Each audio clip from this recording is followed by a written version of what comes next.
জনতা উন্নয়ন পার্টি সেটা আবার জামাত উন্নয়ন পার্টি যেন না হয়ে যায়। বড় জোরে হাত জোর করে বলছি, আমি 6ই ডিসেম্বর গেছিলাম, হুমায়ুনের অ্যাডভোকেট হিসেবে গেছিলাম, আমি সেদিনকে গেছিলাম নবীর উম্মত হিসেবে গেছিলাম, আমি সেদিনকে গেছিলাম আল্লাহর ঘর হবে বলে গেছিলাম, সেই জন্য আমি সেদিনকে গেছিলাম।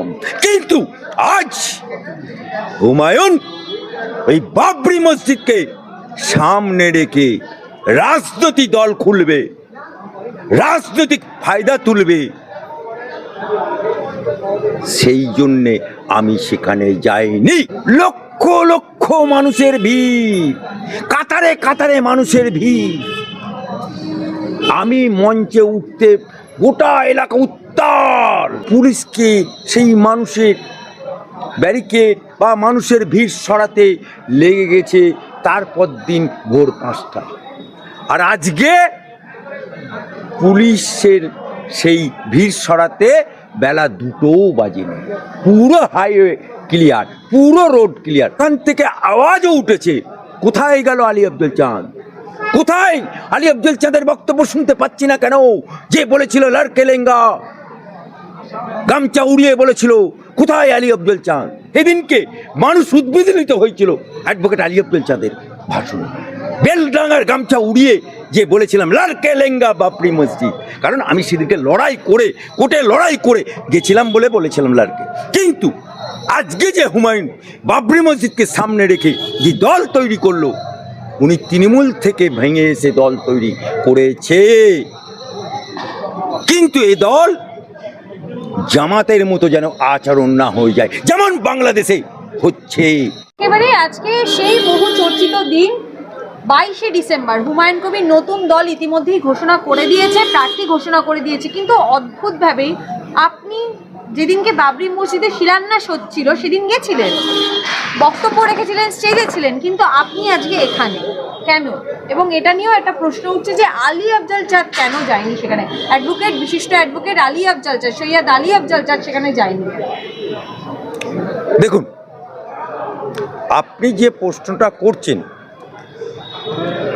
এটা সারা পশ্চিমবাংলার বিভিন্ন জায়গা থেকে আমাকে যেমন ফোন এসছে, এবং বহু মানুষ পশ্চিমবাংলার আপামর যারা সেদিনকে 6ই ডিসেম্বর উদ্বোধনে ছিল, অনেকে আজকে যায়নি। তার প্রমাণ সেদিনকে যে মানুষের উৎসাহ ছিল, সেদিনকে মানুষের যে ভিড় ছিল, সেদিনকে মানুষের যে উদ্দীপনা ছিল, লক্ষ লক্ষ মানুষের ভিড়, কাতারে কাতারে মানুষের ভিড়। আমি মঞ্চে উঠতে গোটা এলাকা উত্তাল, ডায়ে তাকাও মানুষের মাথা, বাঁয়ে তাকাও মানুষের মাথা, সামনে তাকাও মানুষের মাথা, পেছনে তাকাও মানুষের মাথা। বেলডাঙ্গা থেকে কৃষ্ণনগর পর্যন্ত মাথায় মাথা হাইরোয়ে, আবার বেলডাঙ্গা থেকে বহরমপুর মানুষের মাথায় মাথা। পুলিশকে সেই মানুষের ব্যারিকেড বা মানুষের ভিড় সরাতে লেগে গেছে তারপর দিন ভোর 5টা। আর আজকে পুলিশের সেই ভিড় সরাতে বেলা 2টোও বাজেনি। পুরো হাইওয়ে ক্লিয়ার, পুরো রোড ক্লিয়ার। অর্থাৎ মানুষের ভিড় বলে দিচ্ছে। ওখান থেকে আওয়াজও উঠেছে, কোথায় গেল আলী আব্দুল চাঁদ, কোথায় আলী আব্দুল চাঁদের বক্তব্য শুনতে পাচ্ছি না কেন? যে বলেছিল লড়কে লেঙ্গা, গামছা উড়িয়ে বলেছিল, কোথায় আলী আব্দুল চাঁদ? এ কথাও আমার কাছে এসছে।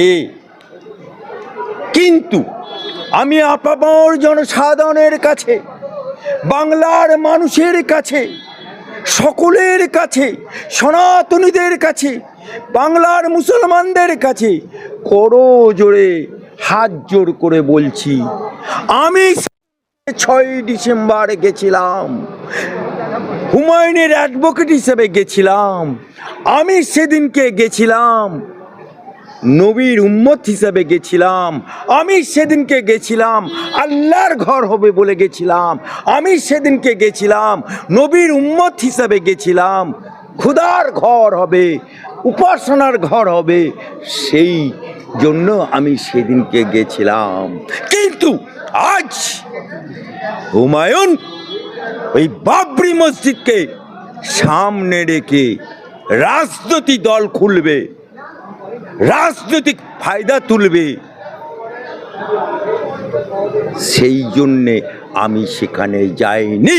কারণ রাজনীতির দল হিসাবে আমি যেতে পারি না, তার সাথে আমার আইডিওলজি দিক দিয়ে অনেক ফারাক আছে।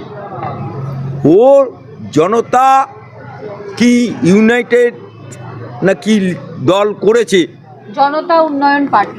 জনতা উন্নয়ন পার্টি। আমি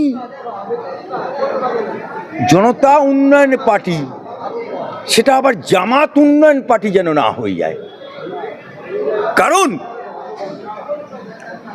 আজকে যারা উপস্থিত ছিল সেদিনকে তুলনায় তার এক অংশ উপস্থিত ছিল না। এটা আমি বলছি না, ওখানকার মানুষ বলছে, পুলিশের রিপোর্ট বলছে, আইবি রিপোর্ট বলছে, সেন্ট্রাল আইবি রিপোর্ট বলছে। এবং সেদিনকে মানুষ উদ্বিগ্নিত হয়েছিল অ্যাডভোকেট আলী আব্দুল চাঁদের ভাষণে। বেলডাঙ্গার গামছা উড়িয়ে যে বলেছিলাম লারকে লেঙ্গা বাবরি মসজিদ, কারণ আমি সেদিনকে লড়াই করে, কোর্টে লড়াই করে গেছিলাম বলে বলেছিলাম লারকে। কিন্তু আজকে যে হুমায়ুন বাবরি মসজিদকে সামনে রেখে যে দল তৈরি করলো, উনি তৃণমূল থেকে ভেঙে এসে দল তৈরি করেছে। কিন্তু এই দল জামাতের মতো যেন আচরণ না হয়ে যায়, যেমন বাংলাদেশে হচ্ছে। জামাত করে ওখানকার সংখ্যালঘুদের দমন পীড়ন করছে। এখানেও যদি হুমায়ুনের দল দমন পীড়ন শুরু করে, জামাতের মতো আচরণ করে, তাহলে एडवोकेट अली अब्दुल चांद छोड़ेगा नहीं, शुभेंदु अधिकारी छोड़ेगा नहीं, बांग्लार मानुष छोड़ेगा नहीं, राष्ट्रवादी मुसलमान छोड़ेगा नहीं, सनातनी भाईरा छोड़ेगा नहीं। एटुकु बोलते चाই, अगर হুমায়ুন তৃণমূলের ভোট কাটতে পারে, তৃণমূলকে চ্যালেঞ্জ করে এই পাপিষ্ট সরকারকে, এই শনি সরকারকে, এই গরু চোরের মাথার সরকারকে, এই ইট চোরের মাথার সরকারকে, এই চাকরি চোরের সরকারকে, এই খাদ্য চোরের সরকারকে, এই মমতার সরকারকে উৎখাত করতে পারে, তাহলে যদি ভোট কাটতে পারে, তাহলে আমরা বলতে পারি তুমি ভালো কাজ করছো।